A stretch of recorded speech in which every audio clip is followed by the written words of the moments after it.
Hey, it's Webs here with something that I haven't done in quite a while, a PvP mercenary build. And I figured with the release of Nzoth, I would try to figure out some way to actually use him in a build that is relatively competitive in PvP. And trust me, I did try to find a way to make him actually work. I tried Nature, I tried Murlocs, I tried Tasman, I tried a bunch of different ideas, and this is the idea that seemed to work the best.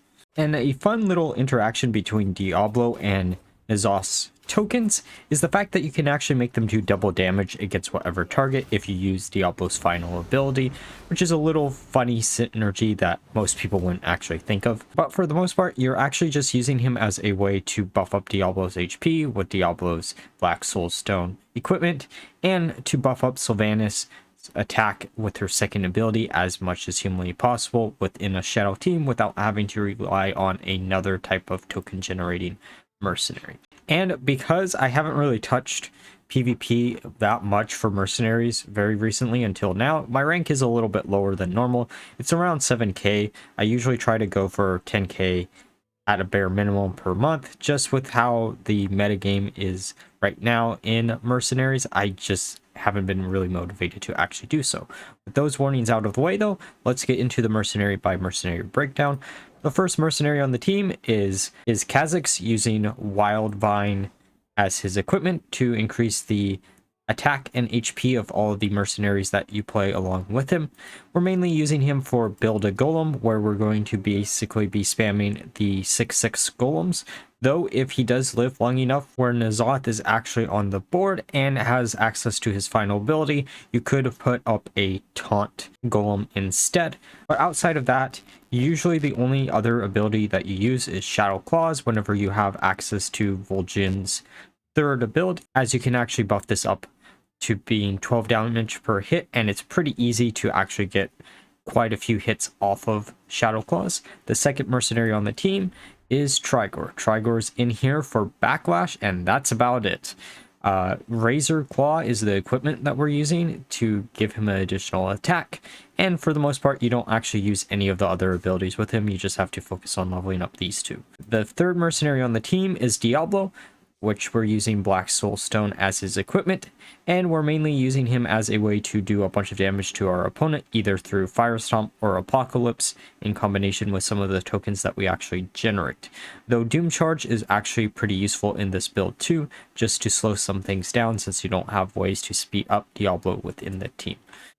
Vol'jin is the fourth mercenary, where we're using Ring of Haste to increase the speed of kazakus, Nzoth, and Sylvanas, and we're mainly using his last ability and his first ability whenever we have him out on the board. Nzoth is the key mercenary I wanted to use with this build, and we're using Eternal Torment as his equipment. I really wanted to use Tasman in combination with this, but it was a little bit too slow, so we ended up just scrapping her from the team.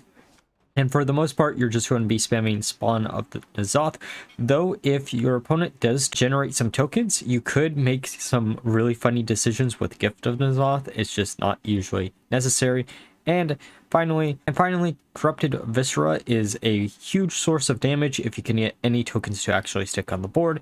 Though it does have a long cooldown, so this won't come up too much. You're mainly just going to be spamming Spawns of Nzoth, as I said before. And Sylvanas is the final mercenary on the team. We're using Death Volley as her equipment, just so we can actually tie up some games that we normally would lose. And for the two abilities that we want to upgrade fully, Reclaim Souls and Banshee Bolt, as these will allow you to do a lot of damage to a given mercenary, and you could even one-shot a Sinestra that is just healing up for a lot each individual turn, and allow you to win through doing that. Now, with that all being said, let's look at some games. Okay, so we're facing a team that is mostly casters. Doesn't actually give us a good idea of what it could be. Frost would be my assumption, but I could always be wrong about that. Oh, Nature. Okay, so that works out. I'm curious of what that one fighter is, if that's going to be their starting lineup. We're just going to use the faster elementals, use Trigore's other ability, and then just not do anything with Diablo, mainly because I don't want him to take 80 damage in one turn. But it looks like they're just going to hard focus down Trigore, which makes sense. Probably could have actually attacked with Diablo, but oh well. Or not. I'm kind of glad that we didn't there. Okay, so we're going to probably do the same thing.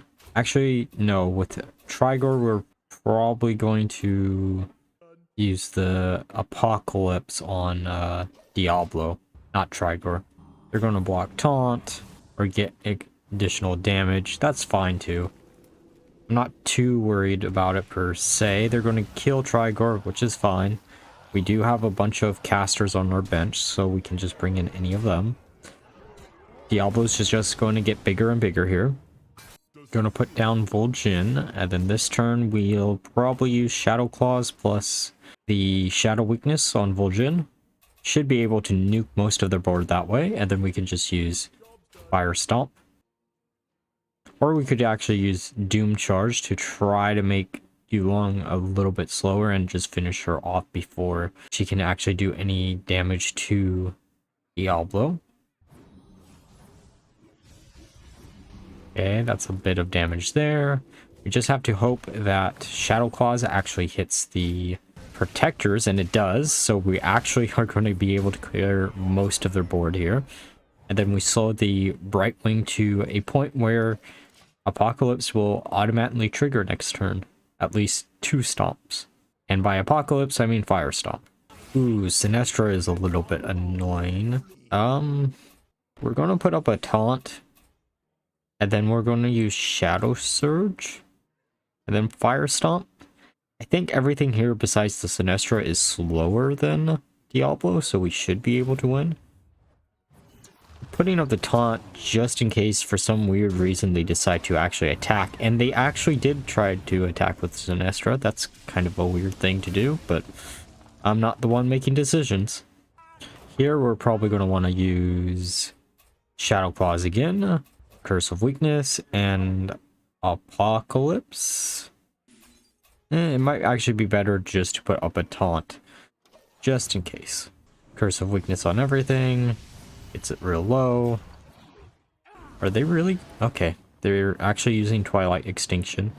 And I think Nzoth will actually be online if we put him down now. Which means 20 damage to everything just for free. Which is really cool. Kind of wish I had the Curse of Weakness still. But oh well. And then we can Fire Stomp the rest of them, I think. If we can kill the Sinestra this turn, we're actually in a really good position. And we won't be able to. Oh, we got Brucon dead. At least that's one. Now we have Sylvanas, though, that should have a stupid amount of attack. And it isn't like they can actually do too much damage here. They're going to kill Nzoth. We're going to use Reclaim Souls. That's 70 attack, which will allow us to finish off the cookie and probably Sinestra even if they heal for full. Oh, maybe not. Pretty close though. Pretty close. I need to get a Doom Charge in Sylvanas. Or we could actually just not do that. I'm trying to think of how much they can actually heal. They can heal for quite a bit here, but hopefully we'll be able to do enough damage unless they just give up. Okay. Oh, they don't actually heal up. I'm assuming they were trying to attack. They're just going to lose from here. And we'll finish off the game. Okay, so it's an even split team. That literally gives us no ideas what it could be. Let's just put down our normal start. Get buffed up a little bit here. Okay, so nature but beast this time, maybe? I'm going to go for our stereotypical start, and we're just going to Doom Charge into the Sky Admiral because I think this could get really, really bad if we don't. I'm going to buff up a little bit. I'm going to see what these hit. Hopefully they'll hit something that I actually want to hit, and sadly that is not what I wanted to hit, but oh well. At least not in the order I wanted it to hit. And then we're going to kill the Sky Admiral in turn 1. I'm assuming they're going to probably attack into the Trigore, which makes sense. They're actually buffing up with Guff instead of using him for nature, which means one of those bench is probably going to be Illidan. Okay, Valera is fine. We can use the Shadow Claws and Curse of Weakness to try to get 2 of the board off, and then use Fire Stomp to try to get the 3rd. And that's getting really scary. They managed to kill the Vol'jin in 1 turn. Nzoth will actually just be able to kill the 52 King Mukla with his ability. Going to put up a taunt because it seems like they're trying to make their things as big as humanly possible, and I'd rather not deal with that, to be honest. They're going to actually focus down Nzoth, which is kind of a shock. Most people just don't. We're going to get rid of Guff, and that leaves Valera plus whatever their bench is. I mean, it could also be Diablo and Karen as their last 2 mercenaries. Okay, so it was Illidan. I should have repositioned. We can try to put up another taunt, attack into Illidan, spawn another thing, and then use Fire Stomp. I think in this position we're quicker besides the burial, unless they actually put up a taunt, which they could. You know, Illidan's one of those mercenaries that I really want to do something with. I just never have. Nice for us that our tokens actually eat the Valera attack. We only get 1 stomp there. We're going to reposition the token to be the leftmost unit, and then we're going to probably use Sylvanas' 2nd ability to buff that up. Use Apocalypse, try to kill the Illidan, because the token should be doing 30 damage.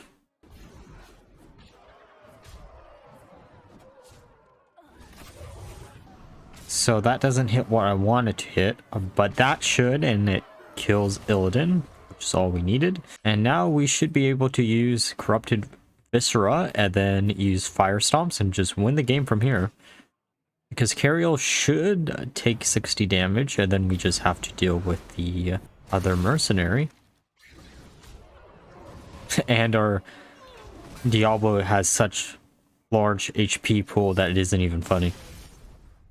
Okay, so they're mainly casters. That actually isn't a terrible thing because we do have Sylvanas for late game and Diablo for early game, but it also isn't the best thing in the world either.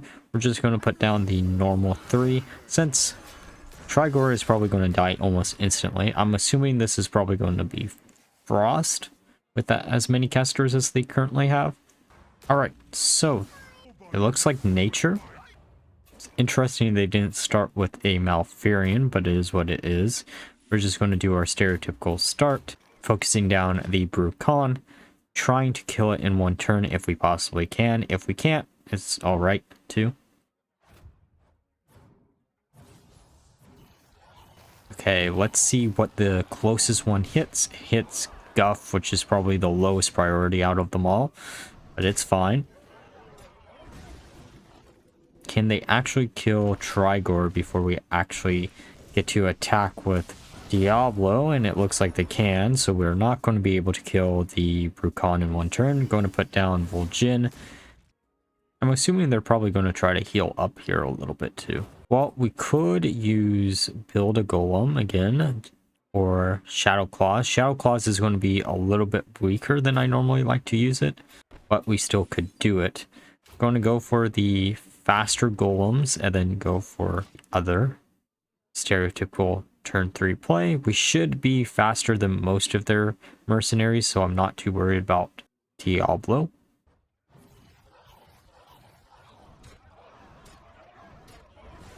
Okay, they mainly hit Brucon, which is exactly where we wanted it to hit. Sadly, they're going to heal for a bit here. Going to get 2 stomps out. We should be able to finish off the Brucon here no matter what. Going to use Shadow Claws and Curse of Weakness probably.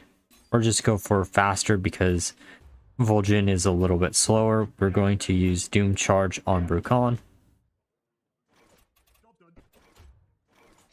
Or use Apocalypse on Brightwing.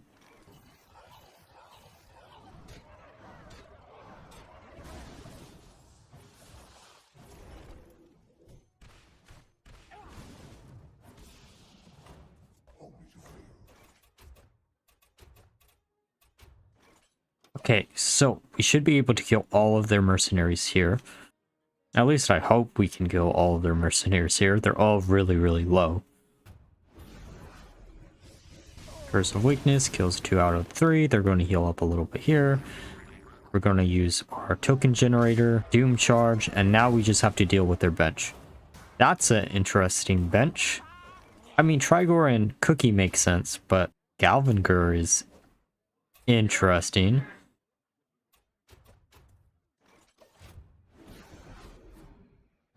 Nice that we can actually hit through the Trigore without actually triggering it. They're going to spawn a fish, which is fine. They use the Frightening War, which makes this a little bit more difficult since we don't have any tokens, so we can't actually do anything with Nzoth, but we can use Fire Stomp here, and that should do some damage. And we have enough HP on Diablo where it doesn't actually matter if we get hard by the Trigore. We might actually be able to just kill him here. Or not. Gotta love seeing the 200 plus HP Diablos though. Put down Sylvanas. And then they're probably going to just give up here. We still have nothing to do with Nzoth, which kind of sucks, but it is what it is. Just going to use Reclaim Souls and they give up. Okay, so mainly casters. Maybe Frost, I would assume. Just going to put down our stereotypical start. Let's see what we actually got here. Okay, Vol'jin. Shadow. Okay. Shadow is not the worst to actually deal with. We can do our stereotypical turn 1 play of build a golem for faster. Though we could have also used better, I think it's called, for the divine shields and on the Vol'jin, but that's fine too.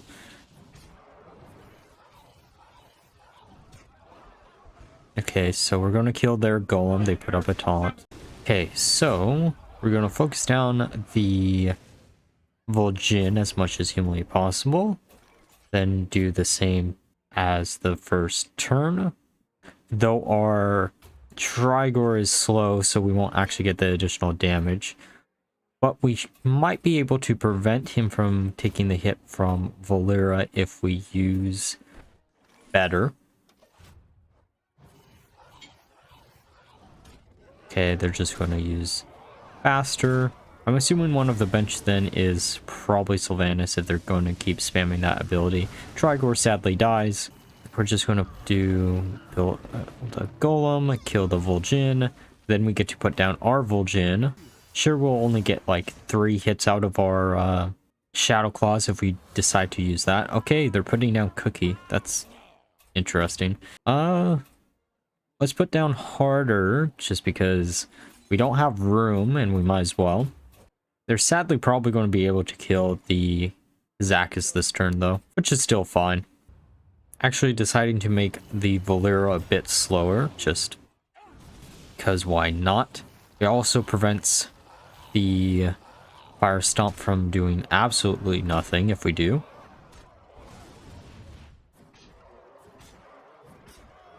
Okay, we can put down Nzoth. Just attack into the kazakus. Use Curse of Weakness, Spawn of Nzoth. And then Apocalypse on the kazakus, mainly because we don't have access to the Vol'jin. Going to do 4 damage there. They're going to kill one of our golems, which is fine. Now that Shadow's Claw is going to do a lot of damage.